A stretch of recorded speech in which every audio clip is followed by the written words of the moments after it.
இன்றைக்கி சாம்பார் சாதம் செய்ய போகிறேன். அதுக்கு 2 டம்ளர் புழுங்கல் அரிசி எடுத்துருக்கிறேன். நீங்கள் எந்த அரிசி வேணாலும் எடுத்துக்கலாம், பச்சை அரிசி கூட எடுத்துக்கலாம், வேறு எந்த அரிசி வேணாலும் எடுத்துக்கலாம். நான் இந்த டம்ளரில் 2 டம்ளர் புழுங்கல் அரிசி எடுத்துருக்கிறேன். இதை களைஞ்சிட்டு அரை மணி நேரம் ஊற வச்சுக்கலாம். அதுக்கு பருப்பு பார்த்திங்கன்னா 1/2 டம்ளர் துவரம் பருப்பு, 1/2 டம்ளர் பாசிப்பருப்பு, இதெல்லாம் போட்டு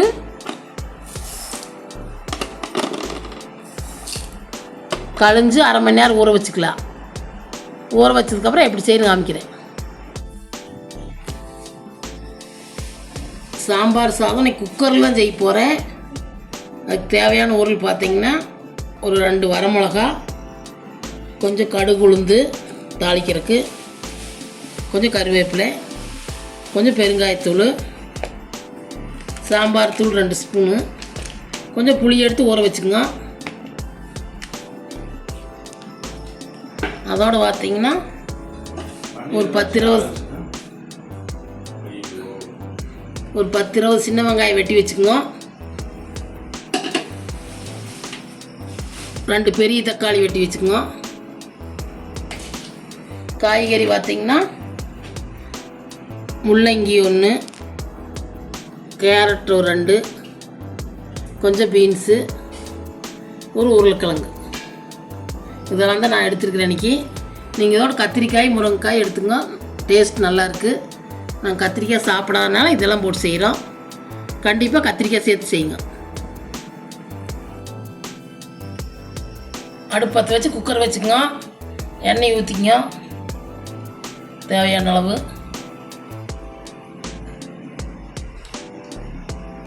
எண்ணெய் காயிட்டு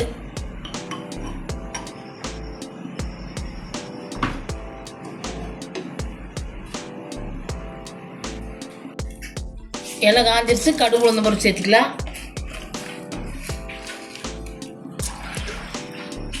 பொரிட்டு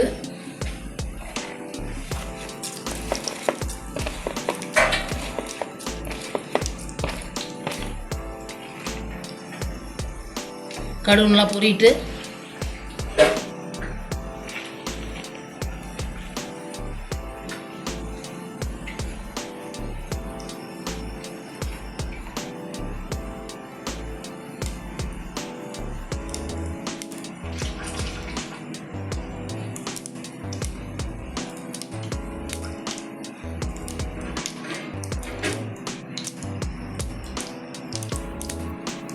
கடுகு பொரிஞ்சிருச்சு. மிளகாய் கருவேப்பிலையும் போட்டுக்கலாம்.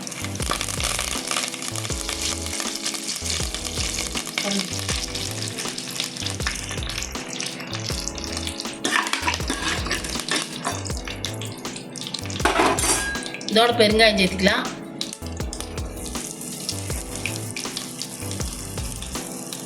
நீ கட்டி பெருங்காயம் தான் சேர்த்திங்க, இதோட நல்லாயிருக்கு. நான் அந்த பெருங்காயம் தான் இருந்து சேர்த்துறேன். வெங்காயம் சேர்த்துக்கலாம்.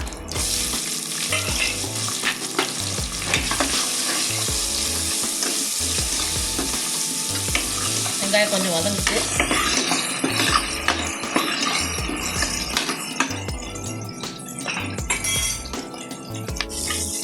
வெங்காயம் இந்த அளவுக்கு வதங்கிருச்சு. தக்காளி சேர்த்துக்கலாம்.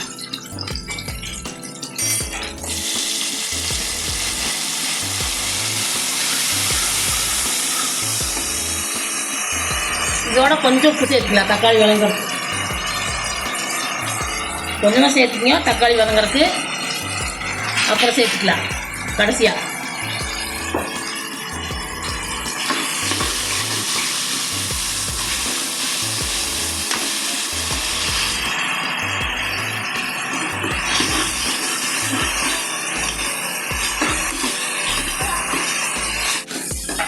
தக்காளி இந்த அளவுக்கு வதங்கிருச்சு.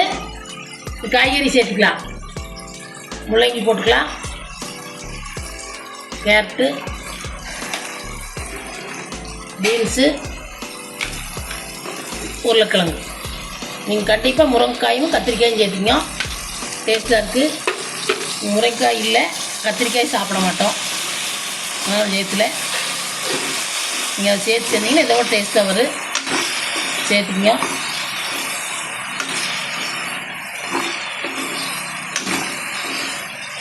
காய்கறி கொஞ்சம் வதங்கிட்டு அப்புறம் தண்ணி சேர்த்துக்கலாம். சாம்பார் தூள் சேர்த்து தண்ணி சேர்த்துக்கலாம்.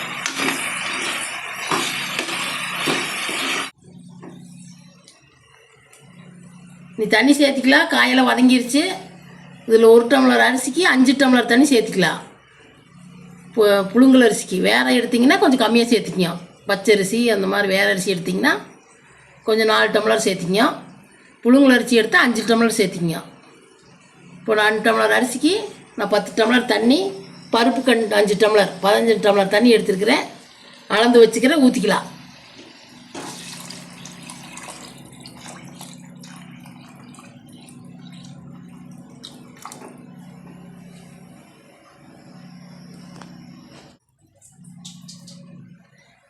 தண்ணி ஊற்றியாச்சு. உப்பு சேர்த்துக்கலாம். அப்புறம் தக்காளி வதங்கிறதுக்கு மட்டும் கொஞ்சம் சேர்த்துனோம். இப்போ தேவையான அளவு உப்பு சேர்த்துக்கலாம்.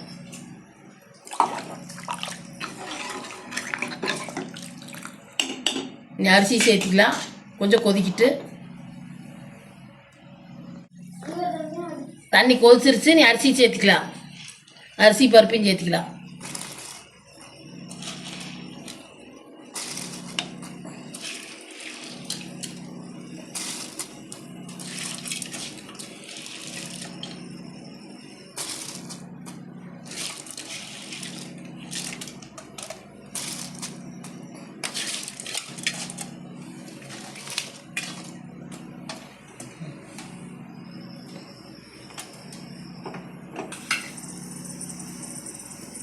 எல்லா அரிசியும் சேர்த்தியாச்சு.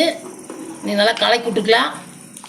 நல்லா கொதிக்கிட்டு அப்புறம் மூடி போட்டு விசில் விட்டுக்கலாம். நல்லா கொதிக்கிட்டு உப்பெல்லாம் செக் பண்ணிங்க கரெக்டாக இருக்குதுன்னு. கொதிக்கிட்டு நல்லா இந்தளவு கொதிச்சிருச்சு. நீ குக்கர் மூடி போட்டு சிம்மில் வச்சு 3-4 விசில் விட்டுக்குங்க. 4 விசில் விட்டு பார்க்கலாம். மூடி போட்டுக்கலாம்.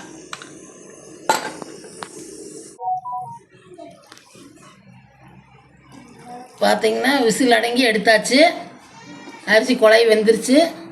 நீ இதில் புளி தண்ணி சேர்த்து கொதிக்க வச்சுக்கலாம். நீ புளி தண்ணி சேர்த்துக்கலாம். முதல்ல சேர்த்துனா காயெல்லாம் வேகாது.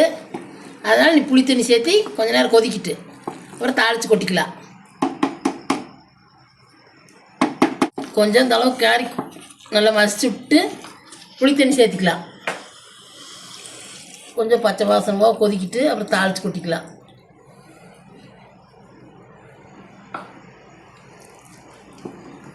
ஒரு 5 நிமிஷம் புளி தண்ணி பச்சை வாசனை போக கொதிக்கிட்டு புளி தண்ணி ஊற்றி ஒரு 2 நிமிஷம் கொதிச்சிருச்சு. தண்ணி சுண்டிருச்சு.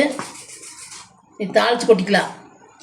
இது ஒரு வடச்சட்டி வச்சுக்கோங்க. இந்த பக்கம் இந்த அடுப்பில் அடுப்பத்தை வச்சுக்கோங்க. கொஞ்சம் நெய் ஊற்றிக்கங்க.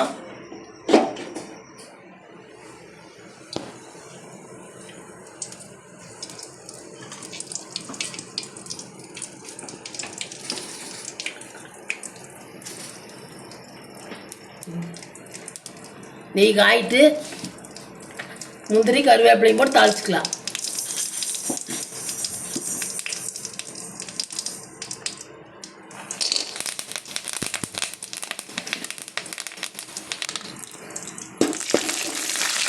முந்திரி சவத்து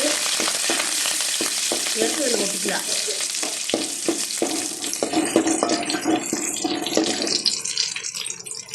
சாப்பாட்டுக்கு எடுத்து கொட்டிக்கலாம்.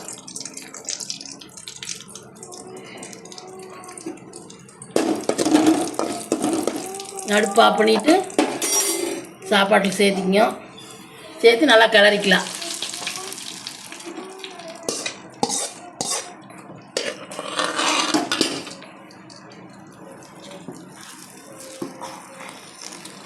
நல்லா கிளறிக்கங்க.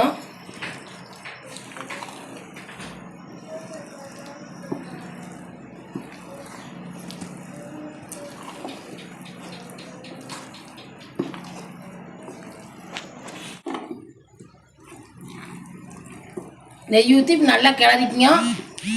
நல்லா ஏகம் கலர்ட்டு நெய்.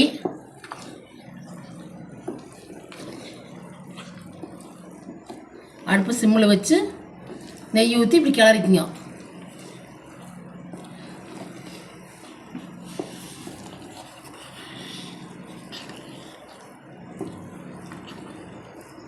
அவ்வளோதான், சாம்பார் சாதம் ரெடி. இந்த அளவுகளோடு நீங்களும் செஞ்சு பாருங்க. வேறு அரிசி சேர்த்தோன்னா கொஞ்சம் கம்மியாக சேர்த்திங்க. இந்த மாதிரி புழுங்கல் அரிசி சேர்த்தோன்னா 5 டம்ளர் சேர்த்திங்க. நீங்கள் செஞ்சு பாருங்க. நீ அடுப்பு ஆஃப் பண்ணிடலாம். செஞ்சு பார்த்துட்டு வீடியோ பிடிச்சிருந்தா லைக் பண்ணுங்கள், ஷேர் பண்ணுங்கள், சப்ஸ்கிரைப் பண்ணுங்கள்.